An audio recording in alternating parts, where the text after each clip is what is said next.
소나무, 농나무, 삼나무. 노목을 보면서 걷는 방송이 있는데 출연해 보겠냐는 제안을 받았다. 나무를 보러 간다는 이야기에 바로 마음이 들떴다. 두 말 없이 좋다고 했다.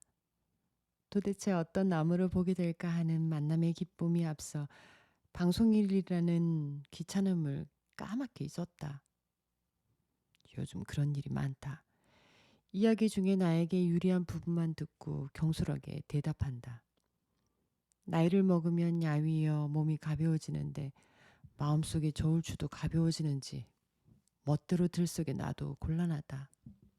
노화에는 이런저런 형태가 있고 저울추가 가벼워지는 형태도 있는 법이라고 생각한다.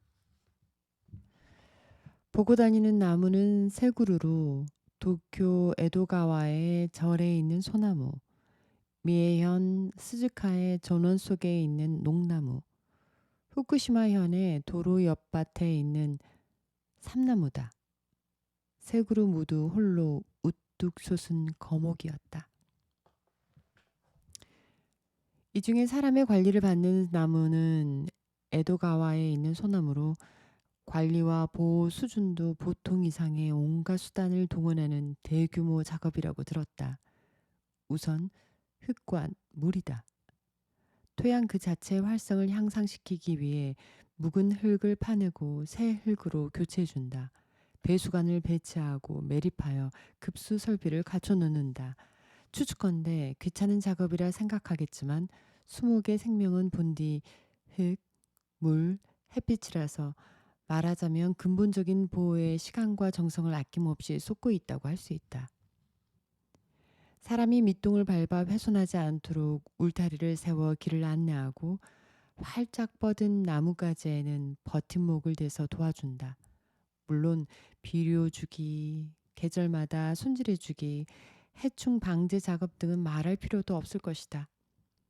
이러한 관리가 절 차원의 노력만으로 이루어지는 것인지 공적 배려에 의한 것인지 그 부분은 빠뜨리고 못 들었지만 어느 쪽이든 소나무는 나무랄 데 없는 관리를 받아 무게 있는 평온하고 중후한 노후의 모습을 보여주었다. 돌아갈 시간이 되었을 때 산문에서 뒤돌아보며 다시 아쉬워하다가 문득 아, 이 나무는 도시 속의 나무구나라는 생각이 들었다. 그 옛날 이 소나무가 어렸을 때 이곳 에도가와 근처 역시 도시가 아니었을지도 모르겠지만 세월이 지나 지금에 이르러 보면 이 소나무는 바닷가의 소나무도 아니고 들판의 소나무, 시골의 소나무가 아니라 오랫동안 도시에 주거해온 노선 같다. 그런 인상이 짙었다. 어딘지 온화한 정취가 보인다. 때때로 생각하는데 도시에서 살아가는 나무는 들과 산에서 살아가는 나무와 비교할 때 어딘가 부드러운 분위기를 가지고 있다. 수만 번, 수십만 인간의 시선을 받으면서 저절로 나무는 사람과의 접점을 알게 되는 건 아닐까 하는 적잖이 이상한 생각을 해보기도 한다. 산에 있는 나무 중에도 제법 부드러운 모습을 한 나무가 있지만 역시 딱딱한 느낌이 있다.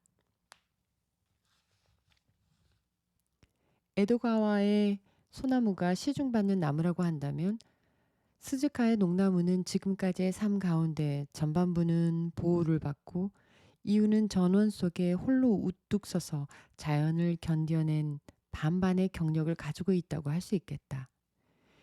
이 나무는 시작은 신사 경내에 있던 나무였다고 하니 그 당시는 어쨌든 신사 사람들이 보살펴 줬을 것이다. 하지만 나중에 신사는 이름만 남고 현재 건물은 없다. 남은 것은 이 농나무 한 그루뿐이라고 한다. 설마 경내에 이 농나무만 있었을 리는 없고 다른 나무들은 아마 수명을 다하거나 손상되어 사라졌고 어쩌면 정원수로 가치 있는 나무는 다른 곳으로 옮겨가 자취를 감췄을 가능성도 있다. 본체가 없어질 때에는 주변의 풀을 비롯해 나무, 디딤돌에 이르기까지 각각의 운명을 바꿔가면서 헤어진다. 그 가운데 이 농나무만 남아 살아왔다.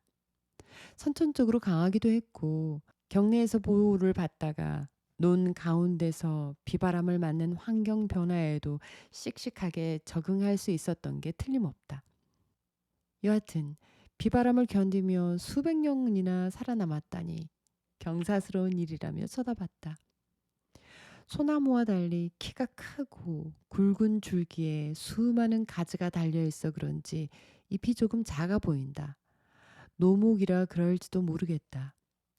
꼭대기 근처에 말라 죽은 가지도 눈에 띄었지만 말라 죽은 가지는 사람이 쳐주지 않아도 폭풍이 오면 자연스레 떨어져 나가고 나중에 새 가지도 나오니 걱정할 필요는 없다. 농나무 잎에는 광택이 있어 바람에 반짝반짝 빛났다. 바람이 지나가면 떠들어댈 듯한 풍정이 물씬 난다. 농나무는 표정이 많다. 바다는 가깝다. 농나무는 논 가운데 있는 동쪽으로 논이 끝나는 곳에 기차가 달리는 풍경이 보이고 그 철길을 넘어가면 바로 바다가 나온다고 한다. 그래서 옛날에 이 주변을 드나들던 배는 농나무를 표지로 삼았다고 했다. 바다 사람들에게 도움이 되어온 나무다. 평탄한 해안으로 이어지는 평탄한 논 가운데서 이 나무는 높게 솟아있다. 기분 좋은 나무다. 그렇게 생각하니 약간 걸리는 게 있다. 농나무라는 점과 홀로 우뚝 서 있는 나무라는 점 때문에 말하고 싶어 입이 간질간질했다.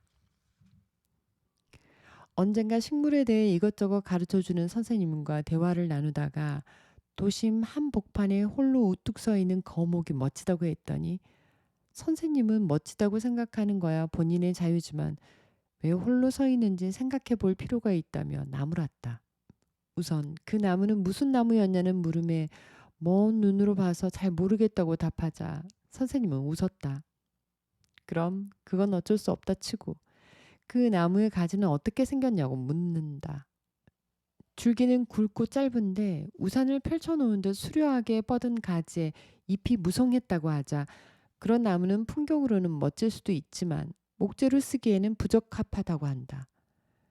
나무 줄기의 낮은 곳부터 가지가 많이 나와 있는 나무는 마대가 너무 많아서 목재로 쓰기에 부적합하다고 했다.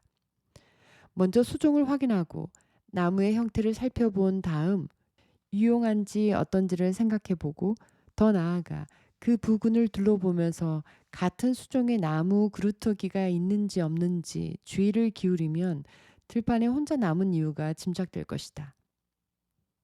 좋은 나무, 좋은 목재를 일부러 한 그루만 남아둘 리는 없다. 베어내는 품삯조차 아까워할 정도로 인간의 생활은 궁핍하니 야산에 혼자 남은 나무에 대한 평가가 절로 명확해진다고 할 수 있다.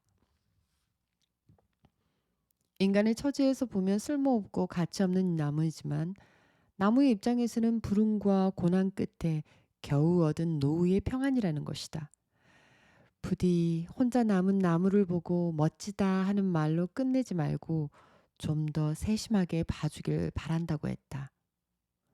몸에 사무치는 홀로 서 있는 노목에 관한 이야기였다. 또 하나는 농나무라는 점이다.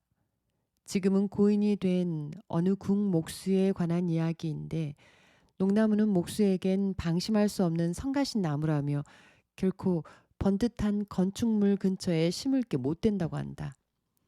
농나무는 나뭇잎 개수가 많고 화렵수라서 낙엽의 양이 상당하다. 게다가 옆으로 넓게 퍼지고 위로 높게 자라는 나무여서 낙엽은 무신경하게 지붕 위로 떨어진다. 난처하게도 기와 사이사이까지 날아든다. 더구나 노송 나무 껍질을 엮어 만든 지붕인 경우에는 정말 참을 수가 없다. 낙엽이 지붕에 찰싹 들러붙어 쉬 떨어지지 않기 때문이다. 다시 말해 농나무 낙엽은 지붕에 물을 머금게 하는 역할을 한다. 게다가 좀채 썩지 않아서 더 난처하다. 그 어떤 번듯한 건축물이라도 지붕이 상하면 큰일이다. 매년 낙엽이 떨어지는 시기에는 바쁜 일손을 동원해 농나무 아래 지붕 위를 청소해야 한다. 얼마나 귀찮고 번거로운 나무냐며 싫어했다. 농나무는 그런 성질이 있다. 녹나무 우둠지를 쳐다보니 때마침 늦여름의 석양빛에 반짝반짝 빛났고 희미한 저녁 바람에도 나뭇잎이 팔랑팔랑 나부꼈다. 나무 전체가 아주 기분 좋아서 밝고 화려해 보이기까지 하다. 그 어디에도 애상이나 수심의 흔적이 없다. 그러나 역시 이 나무도 홀로 남은 나무라는 사실은 확실하고 좋은 일들만 겪어오며 오랜 세월 살아오지는 않았을 것이다. 이별의 인사로 칭찬과 축복을 전하며 귀로에 올랐다.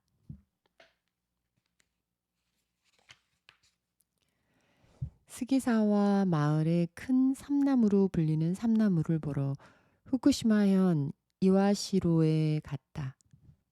하늘 높이 자란 거목으로 도중에 줄기가 두 갈래로 갈라지지만 양쪽 다 바싹 붙은 채 곧게 자라 있어 이 또한 홀로 우뚝 서 있는 나무인 셈이다. 수세가 왕성해 젊디 젊었다. 하지만 밑둥을 보니 나무 횟수가 오래되었다는 사실을 알 수 있다. 도착과 거의 동시에 천둥을 동반한 소나기가 쏟아졌다. 인근 근처 인가에서 잠시 비를 피했다. 희뿌옇게 비가 쏟아졌다. 뭐라 말하면 좋을까.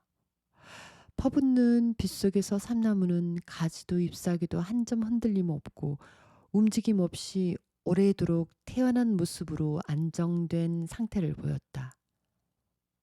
대단했다. 관록이란 이런 것일까? 이윽고 비가 그치고 해가 떴다. 나는 조급한 마음에 곧바로 삼나무를 향해 갔다. 하지만 삼나무 아래에는 가지 못했다. 아직 비가 쏟아지고 있었기 때문이다. 다른 곳은 전부 비가 그쳐 햇살이 비치는데 삼나무 아래만은 바늘 같은 잎을 타고 끊임없이 떨어지는 굵은 빗방울 때문에 우산 없이는 서 있지 못할 정도였다. 거목이 얼마나 빗물을 많이 머금고 있는지 새삼 감탄했다. 조금 떨어진 곳에서 바라보니 그 모습 또한 정말 아름답고 예뻐서 그저 탄성을 터뜨렸다. 삼나무는 온몸에 초록빛을 빗방울로 치장하고 석양빛은 빗방울을 반짝이게 하여 다이아몬드로 만들었다. 이렇게 화려한 삼나무를 볼 거라고는 꿈에도 생각지 못했다. 거대한 삼나무 노목이 다이아몬드 장신구로 치장한 모습을 보여주다니. 어디를 어떻게 누른들 내 분약한 두뇌로는 도저히 떠올리지 못할 발상이다. 일부러 만나러 와주면 삼나무도 환대해준다. 소나무도 해님도 선물을 주신 것 같다. 그래서 나는 또다시 기쁨에 차서 금세 마음속 저울추가 가벼워진 사실을 망각하고 들뜨는 바람에 이후에 방송 녹음은 정말 부끄럽게 진행되었다.